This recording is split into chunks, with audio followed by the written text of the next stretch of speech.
حضرت عثمان غنی نے ان کو معزول کر دیا، سعید بن عاص کو کہا کہ تم اتر جاؤ، کوفہ والوں کی پسند کے مطابق ابو موسیٰ اشعری کو گورنر بناؤ۔ گورنر تو بنایا لیکن کوفہ والوں کی وہ خواہش نہیں تھی۔ ابو موسیٰ اشعری بھی گورنر بنے لیکن فتنہ ٹھنڈا نہیں ہوا، انقلاب انقلاب، کیونکہ یہودیوں کا ڈالا ہوا بیج تھا، انہیں پورے خلافت کو ہلانا تھا۔ خلافت کے نظام کی دشمن قوم اس دور میں بھی سب سے بڑی کوئی دشمن قوم ہے تو یہودی قوم ہے۔ میں آپ کو بتاؤں، مولانا محمد علی جوہر، مولانا شوکت علی، یہ آزادی کے موقع کے جو مشہور نام ہے، آپ کو پتا ہوگا، ان کی کتاب میں ایک بات انہوں نے لکھی ہے، وہ خلافت جب ختم ہو رہی تھی ترکی کی خلافت عثمانیہ، اگرچہ نام سے خلافت قائم رہی، اور جب وہ ختم ہو رہی تھی تو یہ بیچارے دوڑ رہے تھے، بھاگ رہے تھے کہ نہیں خلافت کو قائم کرنا ہے کسی نہ کسی کو، اور خلافت کمیٹیاں ہندوستان میں بھی بنائی تھی، بھائی کلہ میں آج بھی موجود ہے خلافت ہاؤس، یہ اس دور کا بنا ہوا ہے، اور آج بھی میلاد شریف کا جلوس جو ہے وہ خلافت ہاؤس سے نکلتا ہے۔ ممبئی والوں کو پتا ہے نہیں پتا معلوم نہیں، خلافت ہاؤس آج بھی ہے بھائی کلہ میں۔ خلافت کو قائم کرنے کے چکر میں وہ دوڑتے رہے، کیوں؟ ان کی بتائی ہوئی ایک بات بتا رہا ہوں، یہودیوں نے کہا تھا، ایک بڑے یہودی دانشور نے ان سے کہا تھا، ہمیں مسلمانوں کی نماز سے، ان کے زکوٰۃ سے، ان کی قربانیوں سے، ان کی ٹوپی داڑھی سے، ان کی مسجدوں سے کوئی بھی نفرت نہیں، کوئی مذائقہ نہیں، وہ جتنی نمازیں پڑھنا ہے سب پڑھیں، لیکن ہم چاہتے ہیں مسلمانوں میں دو باتیں کبھی نہ آئیں، ایک دو لفظ کبھی نہ آئیں۔ یہودی یہ چاہتے ہیں مسلمانوں کی زبان پر دو لفظ کبھی نہ آئے، ایک جہاد کا لفظ نہ آئے، دوسرے خلافت کا لفظ نہ آئے۔ پوری دنیا سے انہوں نے یہ دو ناموں کو مٹانے کے لیے ایڑی چوٹی کا زور لگایا۔ یہودی آج سے نہیں، عبداللہ بن سبا کے زمانے سے۔ عبداللہ بن سبا یہ وہ فتنہ ہے جو خلافت کو ہلانے کے لیے آیا تھا، پوری خلافت کو وہ مدینہ طیبہ کی درہم برہم کرنا چاہتا تھا، اس کے لیے وہ فیلڈ بنانا شروع کیا۔ اور آپ کو پتا ہے اسی طرح کا یہودی تھا لارنس آف عربیہ جس کو کہتے ہیں، جس نے خلافت عثمانیہ کو ہمیشہ کے لیے اس دنیا سے ختم کیا ہے، عربوں کو اٹھایا ترکیوں کے خلاف، اور پورے عرب میں ایک ایسا فتنہ مچایا۔ لارنس آف عربیہ جو انگلینڈ کا باشندہ، وہ عربی اتنی اچھی بولتا تھا کہ جو اصل عرب ہے وہ نہیں بول پاتے تھے، اور عربوں میں رہ کر کے ان کے مزاج میں یہ بات ڈالا تھا کہ تم عرب اور ترکی تم پر آ کر حکومت کرتے ہیں۔ بغاوت ایسی کی تھی کہ ترکیوں کے خلاف عرب کی لڑائی چلی 1920 سے لے کر 1930 تک، اور ترکی عرب کا پورا علاقہ چھوڑ کر چلے گئے، اور اس کے بعد یہ سعودی عرب قائم ہوا ہے۔ سعودی نام ہی نہیں تھا، عرب شریف ہے، حجاز تھا، نجد تھا، اور اصل عرب یمن کہلایا جاتا تھا۔ سب ڈیوائیڈ ہو گئے، ترکی چلے گئے۔ اس ڈیوائیڈیشن میں بھی سب سے بڑا رول یہودیوں کا تھا، اور یہ یہودی فتنہ حضرت عثمان غنی کے زمانے میں شروع ہوا ہے۔ اسی لیے تاریخ بتانا مجھے بہت ضروری ہے۔ عبداللہ بن سبا نے کیا کرنا شروع کیا؟ مصر کے لوگوں میں، کوفہ کے لوگوں میں، بصرہ کے لوگوں میں یہ بات ڈالنی شروع کی کہ خلافت کے زیادہ حقدار تو حضرت علی ہیں، اہل بیت ہیں، رسول اللہ کے گھر والے ہیں۔ اہل بیت کی محبت کے نام پر وہ ایک ایسا فتنہ لوگوں میں شروع کیا، جبکہ اسے نہ اہل بیت سے محبت تھی نہ صحابہ سے محبت تھی، وہ تو اسلام لایا ہی تھا بظاہر دکھانے کے لیے، اصلی وہ تو یہودی تھا۔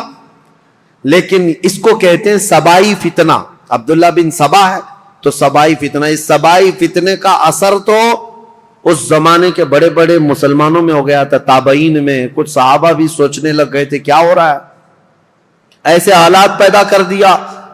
اب سنی حضرت عثمان غنی رضی اللہ تعالیٰ عنہ کے دور کا آخری حصہ تھا۔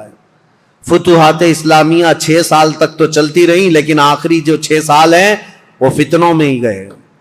ایسے فتنے کہ کبھی انقلاب کے نام پر وہاں جماعت کھڑی ہو رہی، کبھی انقلاب کے نام پر یہاں، اور حتیٰ کہ یہ لوگ مطالبہ کرنا بھی شروع کر دیے کہ عثمان بن عفان کو کرسی سے ہٹایا جائے۔ لیکن مدینے میں جو صحابہ تھے وہ اس کے سخت خلاف تھے، کسی کو آواز اٹھانے نہیں دیتے تھے۔ مدینے میں جو صحابہ اکابر صحابہ تھے وہ جانتے تھے خلافت کو ہلانے کا مطلب ہے پورے خطہ اسلام کو ہلا دینا. پھر جو علاقے مسلمانوں کے زیر نگیں آئے ہیں وہ سب کے سب پھر واپس چلے جائیں گے. رعب و دبدبہ پورے خطوں پر ایسا قائم تھا خلیفہ وقت کا, کسی کی مجال نہیں ہوتی تھی. تو خلافت کو ہلانا مطلب اتنے بڑے خطے کو, کہاں نیشاپور, سمرقند, بخارا, قبرص, ترکی اور افریقہ کی سرزمین تک جو خلافت کا دائرہ پھیلا ہے, ایک ہی خلیفہ ہے. اور ایک پلر کو ہلانے کا مطلب سمجھتے ہیں. صحابہ جو مدینے کے تھے وہ اس باریکی کو سمجھتے تھے, لیکن جو نئے آئے ہوئے تھے, جوان لوگ تھے, یہ جوش میں اڑے جا رہے تھے, اڑے جا رہے تھے. اور اس کے بعد یہ فتنہ ابھرتا ہوا یہاں تک پہنچا کہ مصر میں عبداللہ بن ابی سرح, جس کے بارے میں بتا رہا ہوں, یہ حضرت عثمان غنی رضی اللہ تعالیٰ عنہ کا رشتہ دار بھی تھا. اس کے خلاف مصر کے بہت سارے لوگوں نے شکایتیں کی کہ یہ بہت سختی کرتا ہے, ایسا ہے, فلاں ہے. بہت ساری شکایتیں آتی رہیں. حضرت عثمان غنی رضی اللہ تعالیٰ عنہ اس وقت ان شکایتوں کی طرف نظر نہیں فرماتے تھے. یہاں تک کہ ایک بار حضرت محمد بن ابو بکر, اب سنی حضرت عثمان غنی رضی اللہ تعالیٰ عنہ کے دور کا یہ سب سے کڑوا واقعہ ہے, بہت کڑوا واقعہ. لوگ سنتے ہیں کربلا کی شہادت اور کربلا میں ہونے والے حالات, لیکن حضرت عثمان غنی کے آخری دور کا یہ واقعہ بہت ہی دردناک ہے. حضرت محمد بن ابو بکر جو صدیق اکبر کے بیٹے ہیں, یہ اور کئی صحابہ آئے مدینہ طیبہ میں. عبداللہ بن ابی سرح نے کیا کیا تھا, جتنے لوگ حضرت عثمان غنی کے پاس اس کی شکایت لے کر گئے تھے, حضرت عثمان غنی نے ڈانٹ ڈپٹ لگائی تھی ایک خط میں عبداللہ بن ابی سرح کو کہ تو اس طرح سے کر رہا ہے, توبہ کر, باز آ جا, لوگوں کے حقوق پر دست درازی نہ کر. یہ سب جو ڈانٹ لگائی تھی, عبداللہ بن ابی سرح نے کیا کیا, جتنے لوگ مدینے گئے تھے سب کا قتل کروا دیا. جو حضرت عثمان غنی کے پاس شکایت لے کر کے گئے تھے, واپس آنے کے بعد ان کا قتل کروا دیا. یہ بڑا معاملہ تھا. اس معاملے کو لے کر صحابہ آئے مسجد نبوی شریف میں. صحابہ کے درمیان یہ باتیں ہونے لگی کہ اس عبداللہ بن ابی سرح کا کیا کیا جائے. تو حضرت علی کے پاس یہ بات آئی تو حضرت علی نے کہا بالکل یہ قتل کا, قصاص کا مقدمہ لے کر کے آئے ہیں. عبداللہ بن ابی سرح کو صرف معزول نہیں, اس کو قتل کرنا چاہیے. اتنے لوگوں کا قتل کیسے کیا, صرف شکایت کرنے کی بنیاد پر.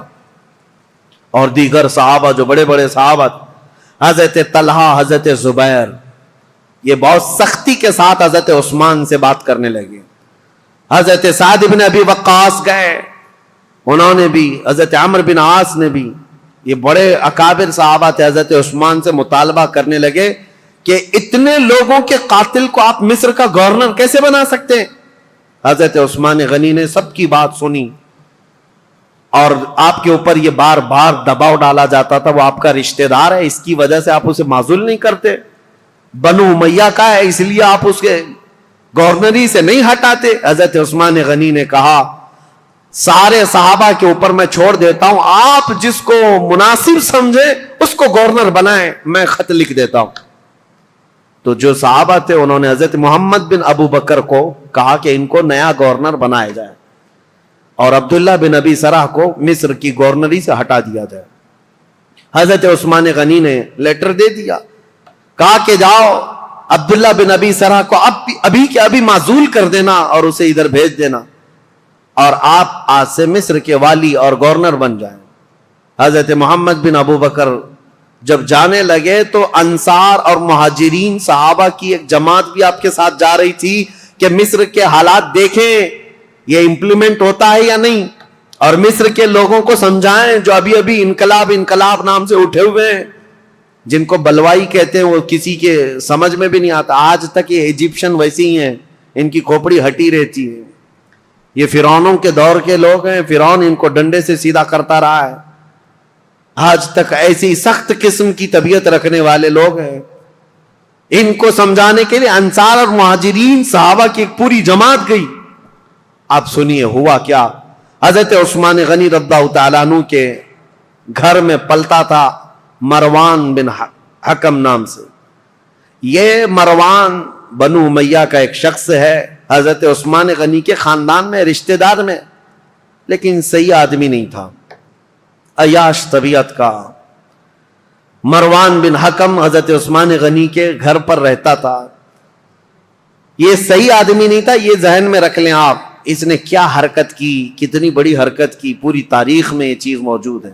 ایک طرف عبداللہ بن سبا نے فتنہ مچا دیا تھا، پوری جگہ پر لوگوں میں ورغلا دیا تھا اور نئی جماعت پیدا کرنے کے فراق میں تھا، اور اس کے بعد ادھر مروان بن حکم اور بنو امیہ کی کچھ حرکتیں ایسی، ادھر عبداللہ بن سرا مصر میں فتنہ، قتل کر دیا حضرت عثمان غنی کے خاندان پر، بڑے الزامات آ رہے تھے۔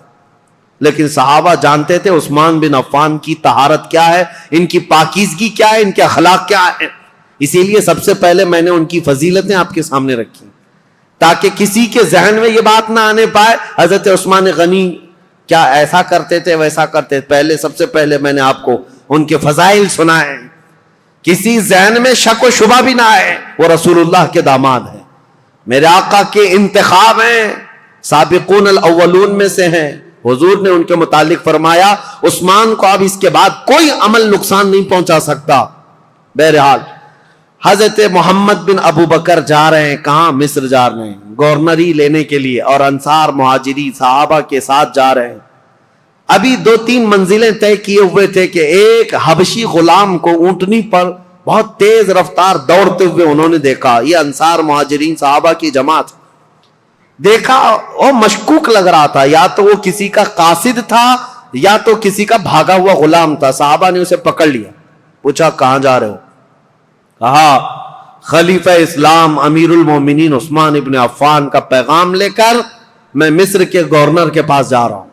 جو صحابہ تھے انہوں نے کہا مصر کے جو گورنر ہیں وہ یہاں ہیں، محمد بن ابو بکر، بات کرو کیا ہے؟ کہا نہیں، ان کے متعلق نہیں ہے وہ پیغام، ان کے متعلق نہیں ہے، یہ گورنر نہیں ہے۔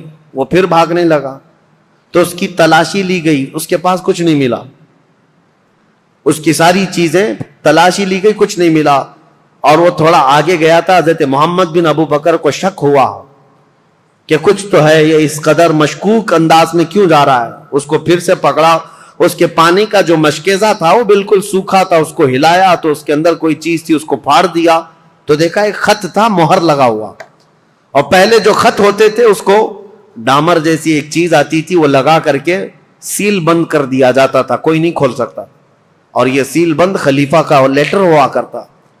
حضرت محمد بن ابو بکر وہ خط لے کر کے آئے، اور سارے صحابہ کی جماعت تھی، انصار اور مہاجرین کی، جو ابھی مصر جا رہے تھے، ان کے بیچ میں وہ خط لا کر کے کہا کہ کیا میں اس کو کھول کر کے پڑھوں؟ سبوں نے کہا کھول کر کے پڑھو۔ حضرت عثمان غنی سے ملاقات کیے ہوئے ابھی 1-2 دن ہوئے اور اتنی جلدی کوئی پیغام آیا؟ کھول کر کے جب خط پڑھا اس میں لکھا ہوا تھا عبداللہ بن ابی سرح کے نام، خلیفہ اسلام امیر المومنین عثمان بن عفان کی طرف سے خط ہے کہ اے عبداللہ بن ابی سرح، جیسے ہی محمد بن ابو بکر مصر آئے تو اسے قتل کر دینا، اور جو لوگ تیری شکایت لے کر کے آئے تھے ان کو کسی ہیلے بہانے سے مار دینا، ختم کر دینا، اور مدینے سے ایک جماعت جا رہی ہے، ان کو ادھر ادھر منتشر کر دینا، اور تم اپنی گورنری پر برقرار رہنا فقط۔ سلام کے بعد حضرت عثمان بن عفان کی مہر لگی ہوئی ہے۔ یہ کتنا بڑا واقعہ ہے، حضرت عثمان غنی کی مہر لگی ہوئی ہے۔ اب ظاہر سی بات ہے اس جگہ جو بھی ہوگا وہ آپے سے باہر ہوگا۔ حضرت محمد بن ابو بکر انہوں نے دیکھا یہ لیٹر میرے قتل کا، ایک طرف خلیفہ نے مجھے گورنر بنا کر بھیجا، دوسری طرف عبداللہ بن ابی سرح اپنے رشتہ دار کو یہ لکھ کر بھیج رہے ہیں کہ میں جیسے ہی آؤں گا قتل کر دیا جائے مجھے۔ وہ آپے سے باہر تھے، سارے صحابہ انصار مہاجرین وہ سب برہم ہو گئے، سخت نالہ ہو۔ یہ جماعت واپس لوٹ آئی مدینے آئے، مدینے آنے کے بعد سیدھے مسجد نبوی شریف میں آئے۔ حضرت علی ابن ابی طالب کرم اللہ وجہہ الکریم، حضرت طلحہ، حضرت زبیر، حضرت عبد الرحمن، بڑے بڑے صحابہ موجود تھے۔ ان سب صحابہ کے پاس لا کر یہ خط رکھا گیا کہ اس خط میں ایسے ایسے معاملات لکھے گئے ہیں۔ سب صحابہ نے کہا یہ نہایت ہی بہت ہی گری ہوئی حرکت ہے، ایسا ہونا ہی نہیں چاہیے، ایسا کیسے کیا جا سکتا ہے؟ تو پھر حضرت علی رضی اللہ تعالیٰ عنہ نے کہا اس مسئلے کو امیر المومنین سے ہی پوچھا جائے. تو خط لے کر حضرت علی آئے, آپ کے ساتھ 6 صحابہ اور بھی تھے. حضرت عثمان غنی, یہ آپ کو میں بتا رہا ہوں 70 سال کے بعد تو وہ خلافت پر بیٹھے تھے, اور تقریباً آپ کی عمر ابھی 80 سال کے قریب ہو رہی تھی. اس وقت آپ تو مکمل عبادت میں لگے رہتے تھے. حضرت عثمان کے پاس آئے, حضرت علی نے یہ خط دکھایا, وہ غلام کو بھی پکڑ کر کے لائے تھے, وہ اونٹنی بھی ساتھ تھی. حضرت عثمان سے کہا یہ غلام آپ کا ہے؟ حضرت عثمان نے کہا یہ غلام میرا ہے. کہا اونٹنی؟ کہا یہ بھی میری. اس کے بعد مہر دکھائی, کہا یہ آپ کی مہر ہے؟ کہا ہاں میری مہر ہے. کہا یہ خط پڑھ کر کے سنا, یہ خط کیا ہے؟ حضرت عثمان غنی نے خط سنا, اس کے بعد کہا اللہ رب العزت کی وحدانیت کی قسم, ان میں سے ایک حرف بھی میرا لکھا ہوا نہیں ہے, میں اس سے بری ہوں. حضرت علی فوراً اٹھ گئے, کہا صحابہ سے آج تک ہم نے عثمان کو قسم کھاتے ہوئے نہیں سنا تھا. ان کی پاکیزگی, ان کی طہارت ایسی تھی کہ ان کو قسم کھانے کی ضرورت نہیں پیش آئی. تو کہا کہ عثمان بن عفان اگر حلف اٹھا چکے, قسم کھا چکے ہیں, تو یہ خط ان کا ہو ہی نہیں سکتا. حضرت طلحہ, حضرت زبیر تھے, انہوں نے کہا ٹھیک ہے ہم نے تسلیم کر لیا, داماد رسول امیر المومنین سے آج تک ہم نے جھوٹ سنا نہیں ہے, آپ اس پر بھی جھوٹ نہیں بول رہے ہیں, لیکن مسئلہ یہ ہے کہ یہ تو معلوم کریں کہ یہ ہے کس کا.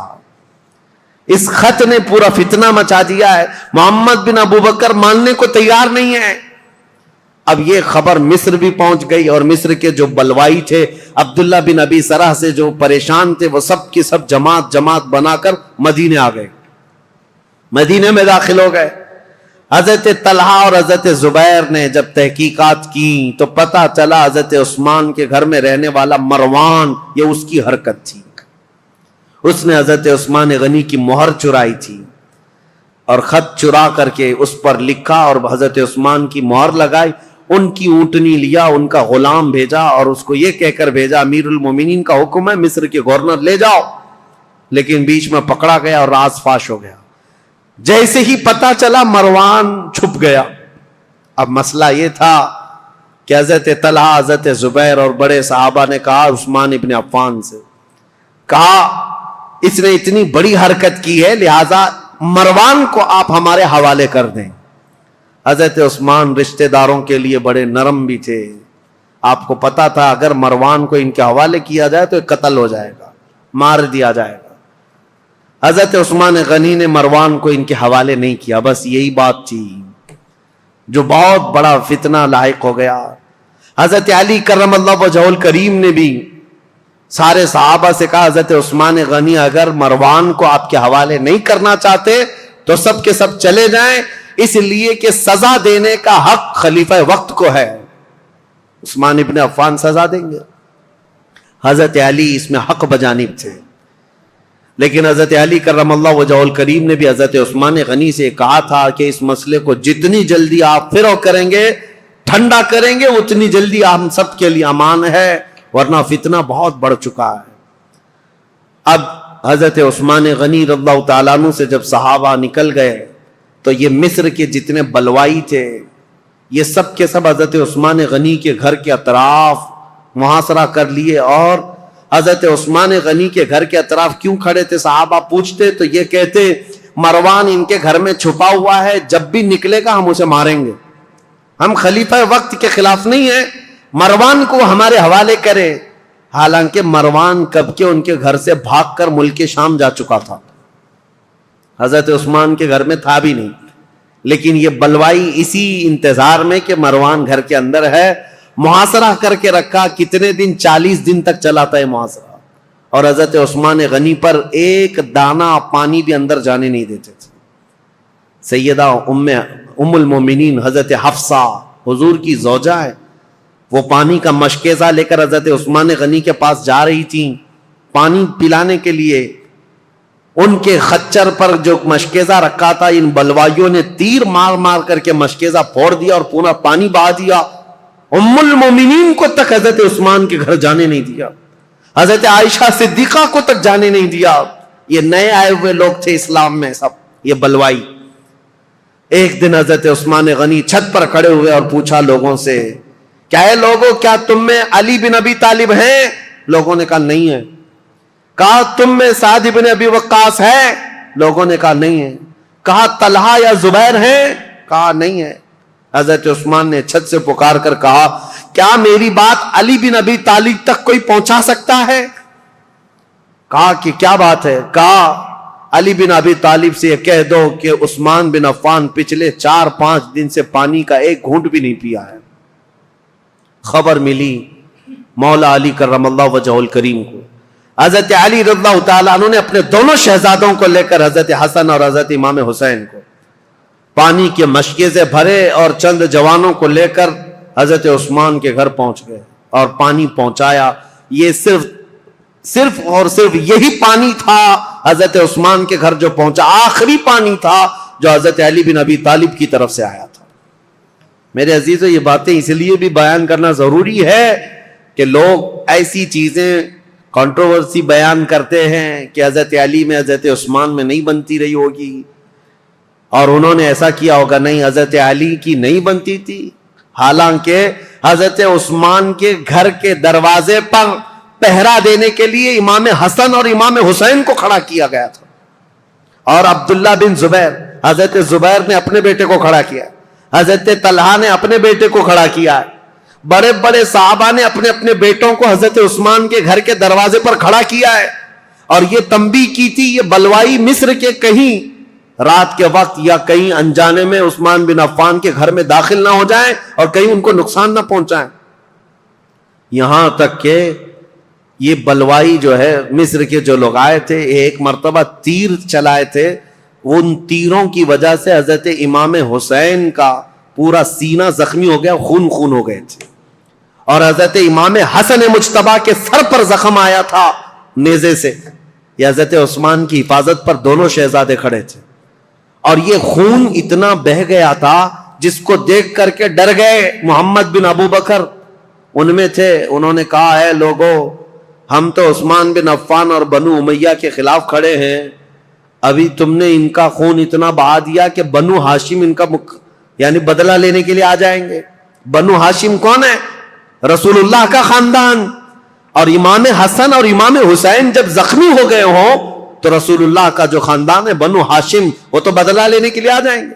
محمد بن ابو بکر نے کہا معاملہ سب الٹ جائے گا، عثمان بن عفان کو کوئی دیکھے گا ہی نہیں، حسن اور حسین جو زخمی ہوئے اس کا بدلہ لینے کے لیے قوم ہم پر ٹوٹ پڑے گی، اس لیے اس کام کو جلدی کر دو۔ محمد بن ابو بکر اور چند لوگ چھت پھلان کر کے حضرت عثمان غنی کے گھر کے اوپر سے اندر داخل ہوئے۔ اس وقت سیدنا عثمان بن عفان قرآن کی تلاوت کر رہے تھے، قرآن پڑھ رہے تھے، اور رسول کریم صلی اللہ تعالی علیہ وسلم کو ایک دن پہلے خواب میں دیکھا تھا۔ نبی پاک صلی اللہ تعالی علیہ وسلم کو خواب میں دیکھ کر پھوٹ کر رونے لگے حضرت عثمان۔ کہا یا رسول اللہ، وہ قوم جس کو میں نے بیر روما وقف کر دیا تھا جب مدینے میں کسی کے پاس پانی نہیں تھا، میں نے ان کے لیے پانی وقف کیا، آج وہ قوم مجھے پانی نہیں دے رہی۔ نبی پاک صلی اللہ تعالی علیہ وسلم نے حضرت عثمان سے کہا کیا ہے عثمان، تھوڑا اور برداشت کر لو، کل میرے ہاتھ سے پانی پیو۔ حضرت عثمان کہتے ہیں حضور کو خواب میں اتنا دیکھنے کے بعد تسلی ہو گئی۔ 40 دن کا محاصرہ چلا ہے حضرت عثمان کے ساتھ، 40 دن کا، وہ 40 دن روزے سے گزرے۔ حضرت عثمان غنی رضی اللہ تعالیٰ عنہ کی یہ سختیاں، اور جب پانی بھی نہیں پہنچتا، کھانا بھی نہیں پہنچتا، اس وقت رسول کریم صلی اللہ تعالیٰ علیہ وسلم کے کئی صحابہ، میں یہ بات میں بتاتا ہوں، محمد بن ابو بکر چھت پھلانگ کر کے آئے تھے، اس سے پہلے کئی صحابہ آئے، حضرت طلحہ آئے، حضرت زبیر آئے، اور دیگر بڑے صحابہ آئے۔ کہا امیر المومنین یہ حالات بڑے سخت ہو گئے، 3 باتوں میں سے ایک بات کر لیجیے آپ، یا تو آپ کسی چھپے ہوئے راستے سے ملک شام چلے جائیں، وہاں آپ کی حفاظت ہو سکتی ہے، یا تو پھر مروان کو پکڑوا کر کے اس کو سب کے سامنے سزا دے دیں، معاملہ ٹھنڈا ہو سکتا ہے، یا تو پھر آپ اپنی خلافت سے دستبردار ہو جائیے، خلافت سے آپ ہٹ جائیے۔ حضرت عثمان نے کہا یہ تینوں کام نہیں کر سکتا، مروان میرے پاس نہیں، رہی بات مجھے ملک شام جانے کی بات کر رہے ہو، حضرت عثمان غنی کہتے ہیں میرے جسم کے ٹکڑے ہو جائیں میں رسول اللہ کا مدینہ چھوڑ کر نہیں جا سکتا، میں رسول اللہ کا پڑوسی ہونے کے لیے اپنا وطن مکہ چھوڑ کر یہاں آیا، اپنی جان بچانے کے لیے میرے نبی کا شہر چھوڑ کر نہیں جا سکتا۔ اور رہی بات تیسری، خلافت چھوڑ دیجئے، سنو اس بات کا مجھے شوق نہیں ہے، لیکن میرے آقا صلی اللہ تعالیٰ علیہ وسلم کی حدیث ہے، رسول اللہ نے فرمایا تھا عثمان بن عفان کو ایک جبہ دیا تھا اور اس کے بعد کہا اے عثمان اللہ تمہیں ایک جبہ پہنائے گا اور میری امت اس کو اتارنے کی کوشش کرے گی، لیکن تم موت تک اس جبے کو اتارنا مت۔ حضرت عثمان نے کہا اس جبے سے مراد رسول اللہ نے جو فرمایا تھا وہ خلافت کا جبہ تھا جو اللہ نے مجھے پہنایا، اور میں نے اپنی زندگی میں رسول صادق صلی اللہ علیہ وسلم کی بات سچ ہوتے دیکھا، قوم مجھ سے وہ جبہ اتارنے کی کوشش کر رہی ہے اور میں ابھی تک برقرار ہوں تو صرف رسول اللہ کے فرمان کی وجہ سے، میرے آقا نے فرمایا ہے۔ تو صحابہ نے جب یہ تین باتیں رکھی، حضرت عثمان نے تینوں کا جواب دیا تو سب صحابہ چلے گئے۔ اب وہ 40واں دن تھا جب حضرت عثمان قرآن کی تلاوت کر رہے تھے، حضرت حسن، حضرت امام حسین، حضرت عبداللہ بن زبیر، حضرت طلحہ کے بیٹے، یہ سب دروازوں پر کھڑے تھے، لیکن چھت سے یہ لوگ داخل ہو گئے۔ جیسے ہی آئے، محمد بن ابو بکر کون ہے؟ حضرت ابو بکر صدیق کے بیٹے، ان کے قتل کا فرمان گیا تھا نا، تو ظاہر سی بات ہے ان کو غصہ تھا۔ حضرت عثمان کے خط میں کس کے قتل کا تھا؟ ان کے قتل کا مسئلہ لکھا ہوا تھا۔ عبداللہ بن ابی سرح کو جو خط لکھا گیا تھا مروان نے، وہ محمد بن ابو بکر کے قتل کا تھا۔ تو محمد بن ابو بکر داخل ہوئے اور آتے ہی حضرت عثمان غنی کی داڑھی پکڑ لی، کہا عثمان بن عفان سے امیر المومنین آپ ایسا کیسے کر سکتے ہیں، میرے ساتھ ایسا کیسے کر سکتے ہیں آپ؟ ایک طرف مجھے گورنر بنا کر بھیج رہے تھے اور دوسری طرف اس کو میرے قتل کا لیٹر بھیج رہے تھے۔ حضرت عثمان نے نہیں کچھ نہیں کہا اے محمد اگر تیرے باپ یہ حرکت کرتے ہوئے دیکھتے تو تو زندہ نہیں بچتا۔ وہ ڈر گئے محمد بن ابو بکر، کیونکہ حضرت ابو بکر صدیق اگر دیکھ لیتے اس بات کو، حضرت عثمان نے صرف اتنا جملہ کہا اگر تیرے باپ ہوتے تو میری داڑھی تک تیرا ہاتھ نہیں آ سکتا تھا۔ تو حضرت محمد بن ابو بکر ان کے ہاتھ پر کانپنے لگ گئے، پیچھے ہو گئے، اور اس کے بعد دروازے پر جا کر زور زور سے توبہ کرنے لگے مجھ سے کیا ہو گیا، اور گھر سے باہر نکل کر کے آئے۔ لیکن حضرت محمد بن ابو بکر کے ساتھ جو مصر کے دو بلوائی آئے تھے انہوں نے اپنے نیزے سے حضرت عثمان کے سینے پر مار کر کے ان کو شہید کیا۔ انا للہ و انا الیہ راجعون۔ سیدنا عثمان بن عفان رضی اللہ تعالیٰ عنہ کو جس وقت شہید کیا گیا، آپ کا خون نکل کر کے قرآن کے ورقوں پر پڑا تھا، اور جس آیت پر پڑا تھا وہ یہ تھی فَسَيَكْفِيكَهُمُ اللَّهُ، اللہ ان لوگوں کے لیے کافی ہو جائے گا، اللہ ان کے لیے کافی ہو جائے گا۔ صبغۃ اللہ ومن احسن من اللہ صبغہ، اللہ کا رنگ سب سے بھاری رنگ ہے، اس سے بہتر رنگ کس کا ہے؟ اس آیت پر وہ خون کے قطرے پڑے تھے، وہ قرآن پاک آج بھی ترکی میں موجود ہے۔ حضرت عثمان غنی کا تلاوت کرنے والا جو قرآن تھا، میرے عزیزو یہاں شہادت عثمان بن عفان ہو گئی۔ اتنا قتل ہوتے ہی آپ کی جو بیوی اس وقت موجود تھی نائلہ، یہ چھت پر کھڑی ہو گئی اور چیخ کر کے لوگوں کو خبر دینے لگی امیر المومنین قتل ہو گئے، امیر المومنین قتل ہو گئے۔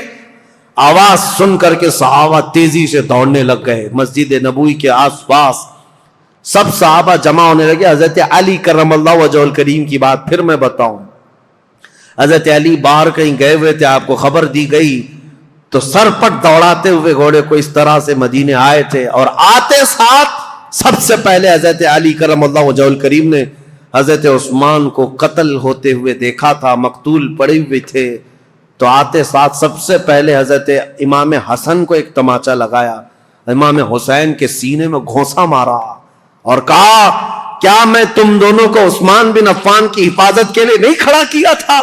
دونوں شہزادے رو پڑے اور کہا بابا جان ہم نے ان کی حفاظت میں کوئی کمی نہیں کی، یہ بلوائیوں نے چھت کو پھاڑ کر کے حضرت عثمان کے گھر میں داخلہ لیا ہے، اور ہمیں اس بات کی خبر نہیں تھی. اگر انہیں ہمارے درمیان سے جانا ہوتا تو ہم کسی کو زندہ نہ چھوڑتے. حضرت علی کرم اللہ وجہہ الکریم سے دوسرے صحابہ نے کہا آپ اپنے شہزادوں کا مواخذہ نہ کریں، اس لیے کہ یہ سارے اپنی حفاظت کے کام مکمل کما حقہ ادا کرتے رہے. اس کے بعد حضرت محمد بن ابو بکر کو طلب کیا حضرت علی نے.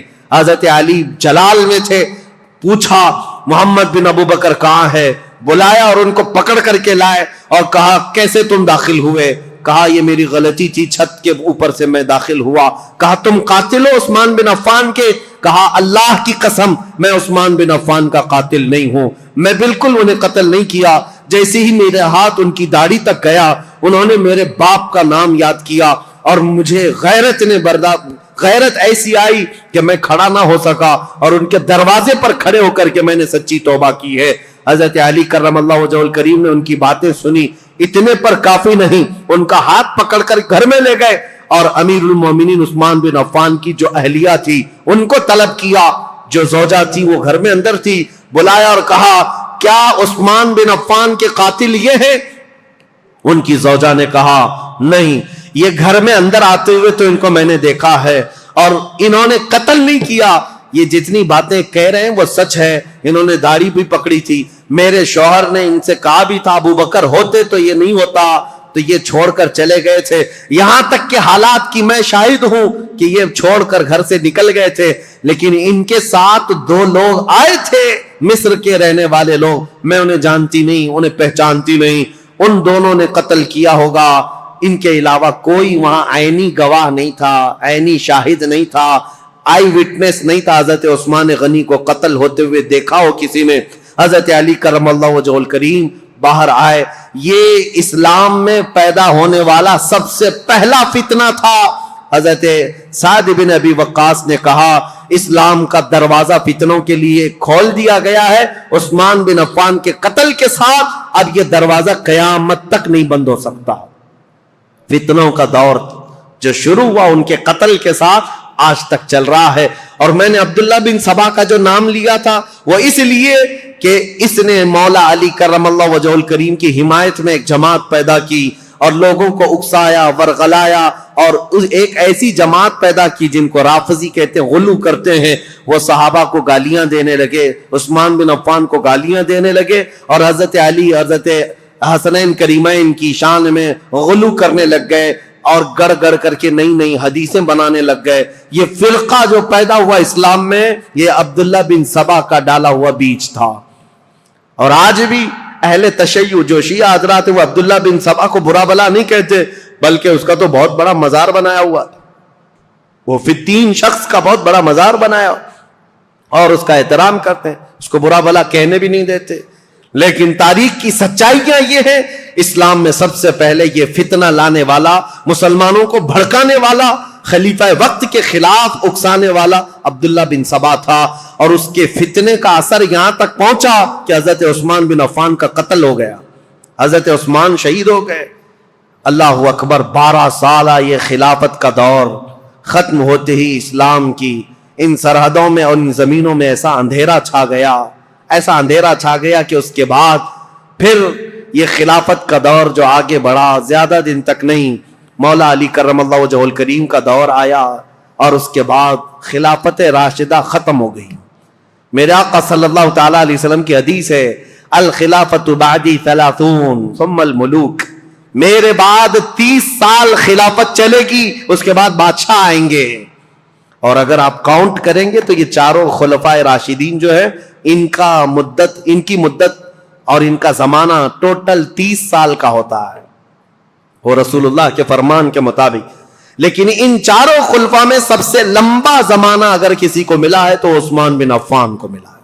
حضرت عثمان غنی رضی اللہ تعالیٰ عنہ کی عمر مبارک ان کے انتقال کے وقت بعض روایتوں میں 82 ہے، بعض میں 80 ہے، بعض میں 79 ہے.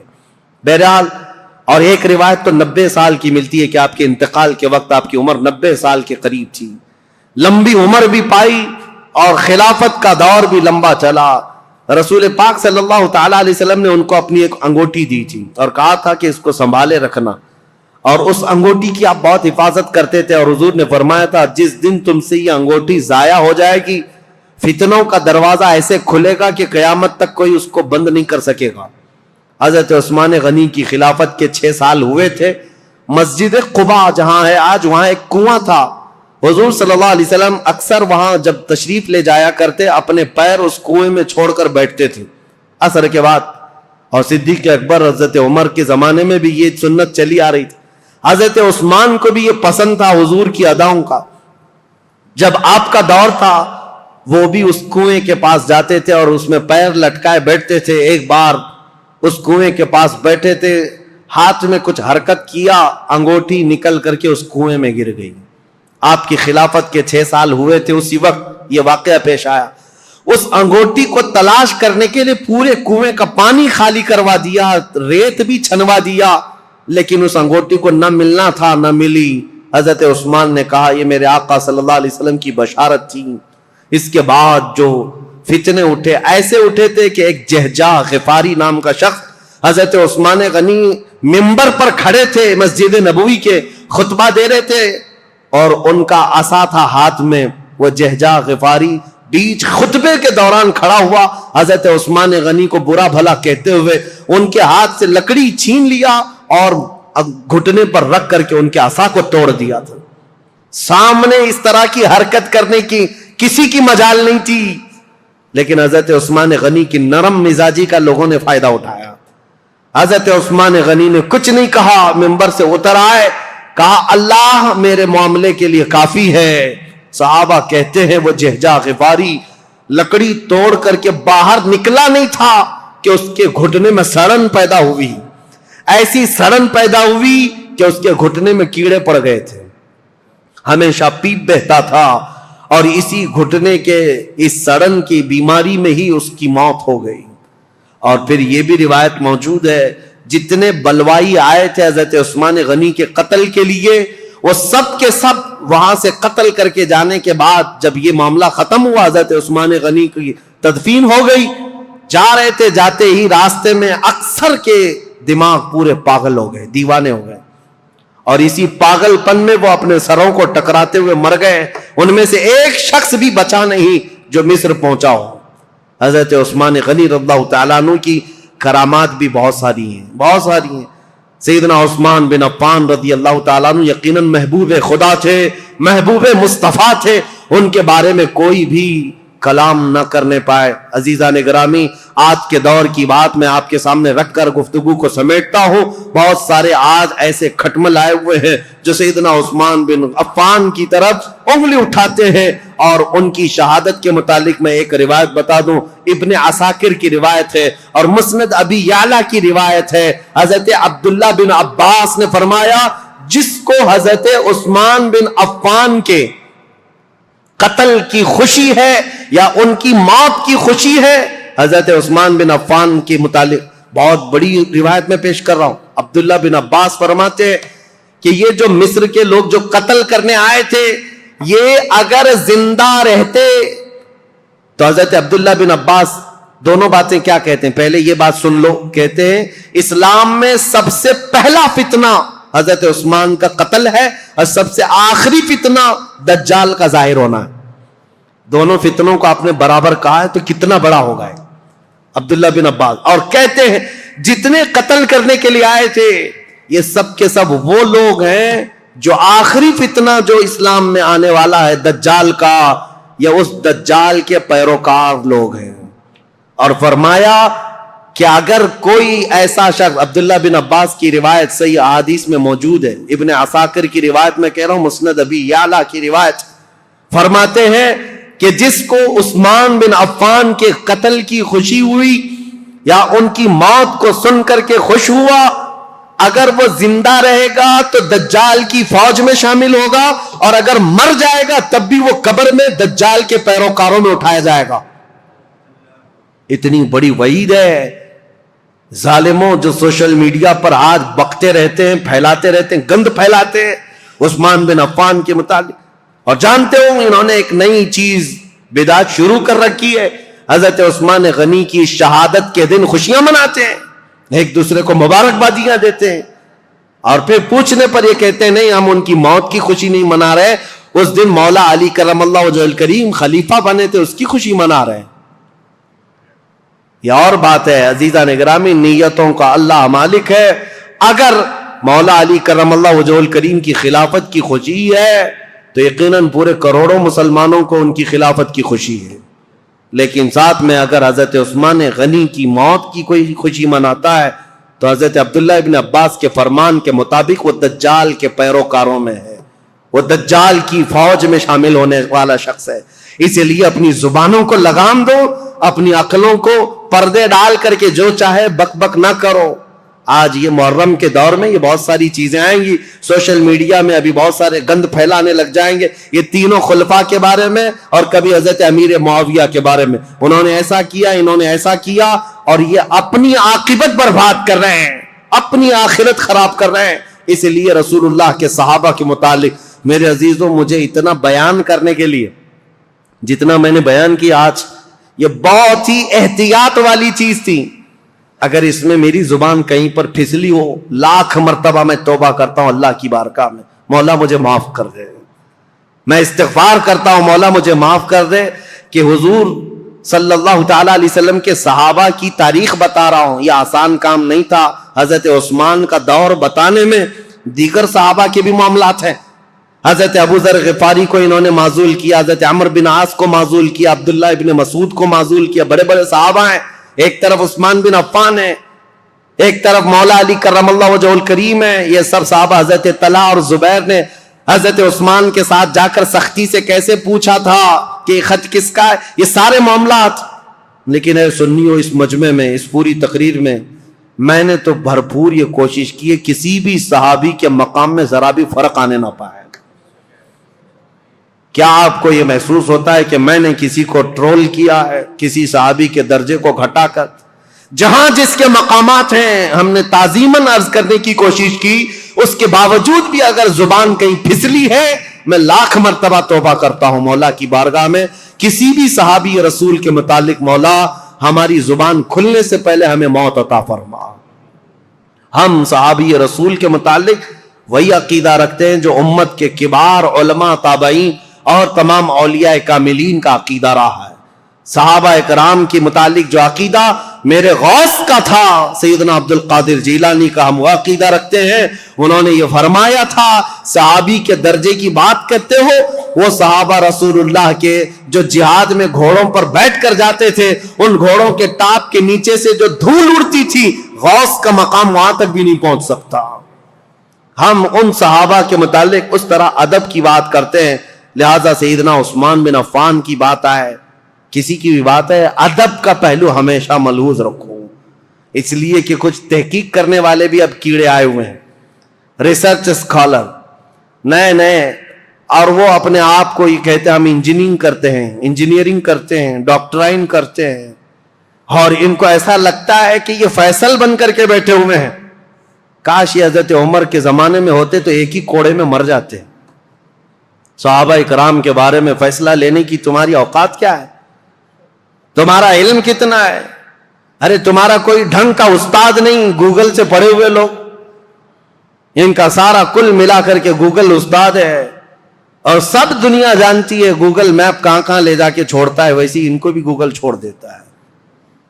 اکثر جگہ گاڑی ایسی جگہ پھنستی ہے جہاں پیچھے بھی نہیں آ سکتے، آگے بھی نہیں آ سکتے. میں نے دیکھا ہے میرے عزیزو. اسی لیے سینہ بسینہ جو علم چلا ہے، اس علم میں برکت ہے. آج نوجوانوں کی ایک بڑی تعداد انجینئروں کو، ڈاکٹروں کو، جو نئے نئے دین میں نئے نئے شوشے چھوڑ رہے ہیں، ان کو فالو کرتی ہے اور کہتی ہے یہ تحقیقی بات کر رہے ہیں، فلی ریفرنس کے ساتھ بات کر رہے ہیں. ابھی آپ سرچ کریں. میرے ساتھ ایک معاملہ پیش آیا تھا. ایک صاحب آئے، بحث کرنے کے لیے آئے تھے. میں کمرے میں بیٹھا ہوا تھا، میرے سامنے بڑی کتابیں بھی رکھی ہوئی تھی. وہ آئے، کہا کہ کچھ میں آپ سے سوالات کرتا ہوں. وہ اوٹ پٹانگ سوالات کر رہے تھے. میں نے کہا کہ ٹھیک ہے، جواب تو میں آپ کو دوں گا. آپ کو کس سے جواب دوں؟ یہ جو کتاب رکھی ہے بخاری شریف، اگر اس سے میں جواب دوں تو مانیں گے آپ؟ انہوں نے کہا بالکل مانوں گا، میں بالکل مانوں گا، اس پر ایمان ہے. میں نے کہا یہی تو جہالت ہے. یہ کتاب بہار شریعت تھی، وہاں رکھی ہوئی کتاب بہار شریعت اردو کی کتاب ہے. میں نے کہا یہ بخاری شریف سے اگر میں بتاؤں، اس شخص کو یہ تک نہیں معلوم بہار شریعت ہے کہ بخاری شریف ہے، ہروٹ پٹانگ سوالات کرنے آ گئے، گوگل سے لے کر کے آ گئے۔ عزیزان گرامی وقار، مجھے یہ باتیں اس لیے عرض کرنی پڑ رہی ہے کہ اسی طرح اگر ہماری نسل ان کو فالو کرتی رہ گئی تو پھر یہ نہ جانے کس خطے میں ڈال کر تمہیں چلے جائیں گے، پتہ بھی نہیں۔ نئی جماعتیں پیدا ہو جائیں گی، نئے فرقے پیدا ہوں گے۔ کل کو دیکھنا یہ سوشل میڈیا کے فالوور جتنے بھی نوجوان ہیں، یہ کل کو صحابہ کو گالیاں دینے والے لوگ ہو جائیں گے۔ میرے آقا صلی اللہ تعالیٰ علیہ وسلم نے فرمایا قیامت کی بڑی نشانیوں میں ایک نشانی حضور نے فرمایا میری امت میں اخیر زمانہ ایک ایسا آئے گا جن میں چھوٹے لوگ میری امت کے بڑے لوگوں کو گالیاں دیا کریں گے۔ یہ وہ زمانہ ہے۔ اکابرین کے بارے میں پوچھتے ہیں انہوں نے ایسا کیسے کیا، انہوں نے ایسا کیسے کیا۔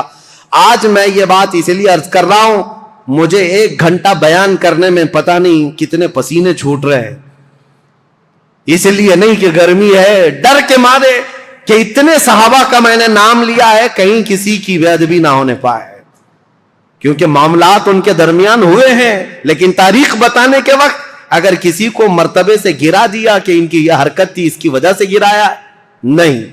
عزیزان گرامی وقار، ہمارا یہ منہ ہی نہیں ہے، ہمارا یہ مقام ہی نہیں ہے۔ صحابہ کرام رضوان اللہ تعالیٰ علیہ مجمعین کے متعلق سوال کرنا بہت دور کی بات ہے۔ انہوں نے رسول اللہ کو جو 1 مرتبہ اپنی آنکھوں سے دیکھا ہے، پوری کائنات خرچ کر دو اس مقام تک کوئی نہیں پہنچ سکتا۔ بس یہ شرف صحابیت جو انہیں حاصل ہے۔ اور پھر حضرت عثمان غنی کا مقام، اللہ اکبر، مقام تو وہ ہے کہ جس کے متعلق خود رسول اللہ صلی اللہ علیہ وسلم نے فرمایا اللہ کے فرشتے بھی عثمان سے حیا کرتے ہیں، عثمان سے حیا کرتے ہیں۔ حضرت عثمان غنی رضی اللہ تعالیٰ عنہ کی وفات کے بعد فتنوں کا ایک بہت بڑا دور شروع ہوا، لیکن فتنوں کی بیج ڈالنے والا ایک یہودی شخص تھا، منافق تھا، اور لوگوں کو آج برا لگتا ہے، کچھ لوگوں کو، کہ یہاں تک کہ کینیڈا میں بیٹھ کر کے ایک شخص نے ٹویٹ کیا تھا کہ یہودیوں کے بارے میں بہت کٹر خیالات رکھنے والا ایک مولانا ہے، مدینہ جامع مسجد کا امام، میرا نام لے کر کے، پہلے کا دور ہے، یہ ٹویٹ کر کے بتا یہودیوں کے متعلق بہت کٹر ہے اور یہ لوگوں کو اکساتا ہے، ابھارتا ہے۔ مجھے پتا ہے درد کہاں ہے، تکلیف کہاں ہے۔ آج لوگ اگر بولنا چھوڑ دیے ہیں تو میں اس بات سے کبھی بھی دامن تہی نہیں کروں گا، نہ ہی بولنا بند کروں گا، اس لیے کہ جس قوم پر اللہ نے لعنت فرمائی ہے اور میرے دین اسلام کو ٹکڑے کرنے میں اس قوم کی ہمیشہ سازش رہی ہے۔ جانتے ہو خلافت کے زمانے میں جتنے خلفاء ہیں سب کو اگر کسی سب سے بڑی چیز سے چیلنج تھا تو وہ رومیوں سے یا پھر ایرانیوں سے یا حبشیوں سے یا بربریوں سے یا مغل یا تاتاریوں سے نہیں، یہ یہودیوں کی دسیسہ کاری سے، یہ چوہوں سے بدتر قوم ہے، وائر کاٹتی ہے، جگہ جگہ جا کر کے چھپ کر کے اندر گھروں میں جس طرح وائر کاٹتے ہیں۔ خلافت عثمانیہ ترکی کو بھی تباہ و برباد کرنے والی یہودی جماعت ہے، جنہوں نے آج بیت المقدس فتح کر لیا۔ سلطان عبد الحمید کے پاس یہ آئے تھے بھیک مانگنے کے لیے فلسطین میں 2 گز زمین مل جائے۔ سلطان عبد الحمید نے جو جواب دیا تو آج پوری دنیا اس بات کو یاد کرتی ہے۔ انہوں نے کہا تھا میری پوری زندگی ختم ہو جائے 2 گز زمین تو کیا ایک تنکا بھی میں فلسطین کا کسی یہودی کو دینے کے لیے تیار نہیں۔ ان کو منانے کی 1000 کوششیں ہوئی، لیکن ان کے انتقال کے فوراً بعد ہی یہ عرب آئے اور ان سے ایگریمنٹ کر کے صرف ایک چھوٹا سا علاقہ یہودیوں نے بھیک مانگ کر 4000 لوگوں کو فلسطین میں بسایا تھا۔ فرسٹ ورلڈ وار کے بعد آج دنیا جان رہی ہے 4000 کو بسانے کا انجام کیا ہے۔ پورے عربوں کے ناک میں دم کر رکھا ہے انہوں نے، سارے عربوں کو بھی مار کر رکھا ہے۔ نہ مصر ان سے مقابلہ کر سکتا ہے، نہ شام مقابلہ کر سکتا ہے، نہ لبنان، نہ ایران، کوئی نہیں۔ بیچوں بیچ بیٹھ کر کے دسیسہ کاریاں کرتے ہیں۔ پہلے کے خلفاء جانتے تھے ان کا بویا ہوا بیج بڑا خطرناک ہوتا ہے۔ اسی لیے میرے عزیزوں آج یہ بات مجھے عرض کرنی ضروری تھی تاریخ اسلام میں، کہ اسلام میں سب سے پہلا فتنوں کا بیج بونے والا شخص عبداللہ بن سبا یہودی تھا۔ اللہ 1000 لعنت فرمائے اس شخص پر، اور یہودیوں کے فتنوں سے اللہ ہمیں ہمیشہ محفوظ فرمائے۔ وآخر دعوانا ان الحمد للہ رب العالمین۔ السلام علیکم۔